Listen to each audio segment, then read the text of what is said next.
Hi, I'm Kyle Kraska, and I've got some questions today for Dodger General Manager Brandon Gomes. You ready to go? I am. Let's do it. Brandon, let's go back to October 30th.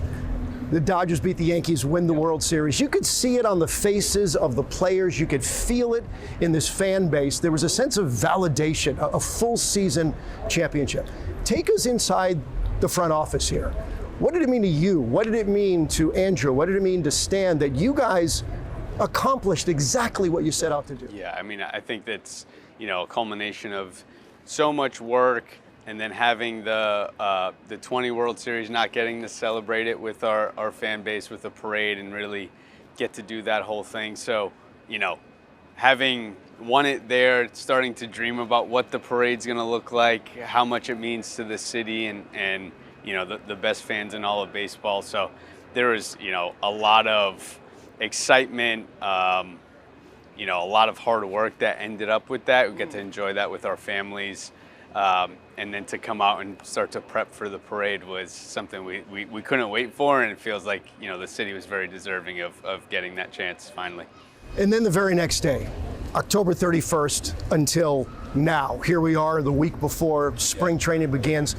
What was the mindset? You just won the World Championship, and you guys got right to work. What did you guys talk about, and what was the mindset looking ahead? Yeah, well, we tried to take a couple of days. We took Halloween and then the parade, and then the next day to really enjoy it. And then that Sunday we were on a plane to San Antonio for the GM meetings, and really, you're all consumed with the playoffs, over the month of October. So we took that time to really hone in on, basically general frameworks of what we have talked about leading up to that point, and then October is all playoffs. So then it was kind of putting and formulating the plan there, continuing to talk with ownership and here's the different paths that we could go down. And fortunately enough, it's been an amazing offseason in that an incredible amount of support from our ownership group, with the goal of giving back to the fans who pour into us. So, really making sure that's a relationship that exists where it's going back and forth and doing everything we can. We won in 24, enjoyed it, set that aside, and now focus on 25 because they're not related, right? There is no correlation to that. So it's very much 25 focus and do everything we can to put the best possible team out on the field. All right, so you go out and you get Tanner Scott and you get Kirby Yates and you re-sign Teoscar Hernandez and you get Blake Snell and you get the prize of the offseason, Roki Sasaki. Yeah. And the rest of Major League Baseball is furious. So the question everyone's asking, are the Dodgers ruining baseball? I mean, everything that we are tasked with is focused on putting the best team out there that we can. Like I said, I think this is all about giving back to our fans, and my assumption, based on some of the feedback we've gotten here, is that they're quite happy, and that's what we're charged with doing. So that's our goal of going out, putting out the best team possible. And look, I think how things play out, you got to go play the games. There is no guarantee with anything of what you do in the off season, but we're very happy with the talent we've put on the club so far, but a bunch of really good people, and the guys that are coming back, we know that complacency will not be a thing. They're even hungrier to go out and win again, and then adding some new blood into that to make that combination of talent, but also a really good clubhouse culture to go out and win in 25 is the goal again. Well, I did my homework, and I came up with all of the revenues and payrolls for every Major League Baseball team in 2024. And the Dodgers spent 45% of the revenue on player salaries. That's nowhere near the top of baseball, and it's nowhere near the bottom. The Mets, 78% of their revenue went to payroll. And the Oakland A's, 25%. went to payroll. They could double their payroll and still be less of a percentage of their revenue toward player salaries.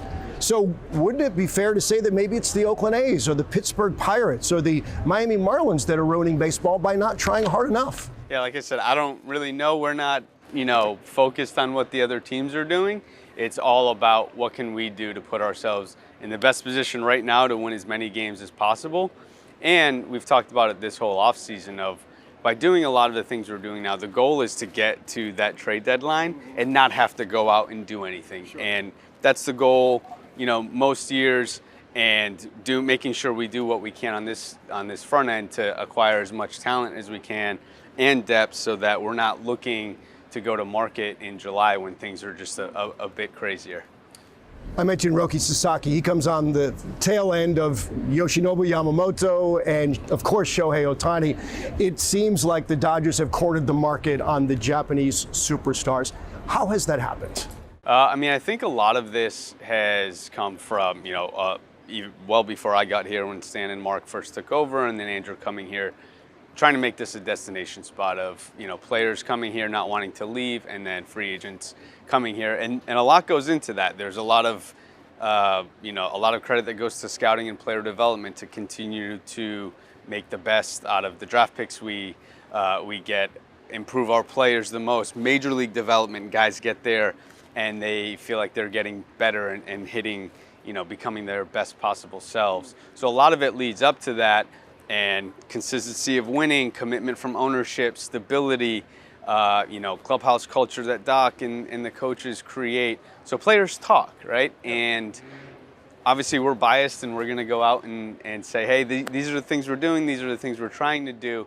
But you really have to, that actually has to become a reality. And we feel like that has been the case, to where we're going to win. Our ownership group is committed to making it possible to put the best team out there. So players want to come here. And, after having, Shohei sign here, then Yoshinobu, we're set up from an infrastructure standpoint to support Japanese players in a good way. And we're focused on constantly making that better. So, being able to land Roki as he's going through, and obviously can pick any team he wants. We're just set up in a lot of ways that we feel like are helpful for players in general, but especially Japanese players. Let's talk about your relationship with Andrew Friedman and how it works. You are the general manager, he's the vice president of baseball operations, and I don't think a lot of fans out there really understand the dynamic of that. So can you explain where he ends and you begin? Yeah, I mean, I think a lot of it, we have a big front office group, and so much of it, this is not a 1 or 2 person job. It's very much a divide and conquer type mentality. Here's what, I'm going to focus on, he's going to focus on, our AGMs, kind of split things up so that we are in constant communication, but things are flowing as efficiently and effectively as possible. Because if it just is just one person all the time, it's just too big of an animal to do that. So, we try to split duties up and make sure that, things are running well, whether it's like splitting up major league time and being able to focus on, say other things, maybe scouting, or you kind of weave in and out. But the biggest thing is keeping everybody in the loop, so that, if somebody's telling me something, and it's like telling Andrews, and vice versa, and that goes with all of our front office group. So we feel like it's a flat, type of structure, and making sure that we can be the best we can by doing that, because it is such a big animal. Yeah, and while Andrew's able to go out there and curate relationships with Yoshi and with Shohei and with Roki, you're out there getting guys like Teoscar Hernandez, and you're out working deals to get Tommy Edman, who, by the way, at the trade deadline, I said that's going to be one of the most important pickups the Dodgers got this entire season, and it proved to be the case. So how much pride do you take in the fact that you're able to nail some of these other deals that end up really paying massive dividends? Yeah, I think there's so much work that goes into these from a lot of different people. So the end game is basically watching that, that player go out and succeed, and then watching the team succeed and having it all come together, and knowing that, hey, we're getting this guy, he's super talented, but we also know good clubhouse, good work ethic, our coaches are going to love them and be able to, get the most out of them and how they fit in the whole thing. Because at the end of the day, this is about winning games and winning championships, and there's a lot of different people that go into making that happen. You've made really a meteoric rise through the executive offices here at Dodger Stadium. Congratulations on that. It wasn't long ago you were pitching for the Tampa Bay Rays.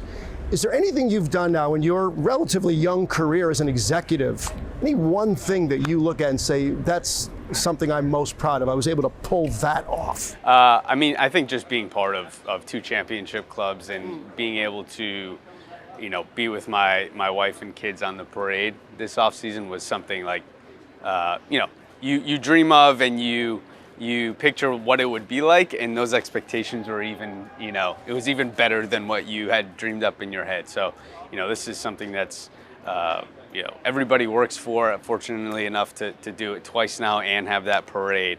Super cool. It's humbling, and just know that, I work with a bunch of great people, and all of the people that we get to interact with and learn from every day are a big piece of these championships. And because of your success, you are certainly a wanted man out there in baseball. In fact, I believe that years ago you turned out an opportunity to interview with the Boston Red Sox, and a kid from Fall River, Massachusetts. I would imagine that would be considered one of the greatest jobs you could ever have, but you wanted to stay here in this organization. Why, and what does your future have in store for you? Yeah, I think this is a special place, and so much of what we've been able to accomplish over the years and the people that you work with, it is a huge amount of satisfaction that I derive from coming to work every day. And I think the people around us feel the same way, where it's an honor to get to come to Dodger Stadium and know that there's ownership support. You have a great relationship with the people you work with.